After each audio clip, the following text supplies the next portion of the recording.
aquestes activitats, aquesta recuperació del valencià, quines són les reivindicacions que com a associació que aglutina altres associacions teniu ara damunt la taula? Quines són les mancances lingüístiques que tenim els valencians i les valencianes?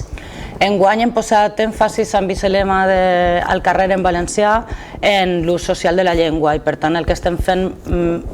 no és com els altres anys, que simplement reivindiquem de cara a l'administració quines són les mancances, sinó que enguany intentem posar una mica l'èmfasi en la ciutadania, en què la ciutadania faci ús, és a dir, en la responsabilitat individual de cadascú o el que podem fer per a visibilitzar la llengua i també per a mantenir-la viva. I també al carrer en valencià, també d'alguna manera el que estem dient és que tornem al carrer, no? Tornem a recuperar aquesta normalitat de la que estem parlant des de fa any i mig, no? En la desescalada, i a veure si realment ocupem places i carrers i mantenim ben viva la nostra llengua allà. Òbviament l'administració té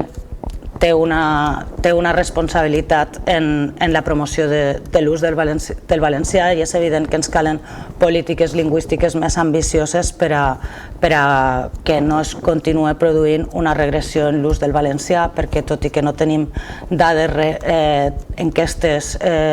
actuals, sí que sabem que des del 1992 s'ha produït una minoració del 50 al 30%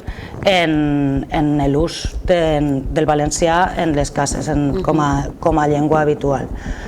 Aleshores, és important que l'administració promocioni la llengua no sols en l'àmbit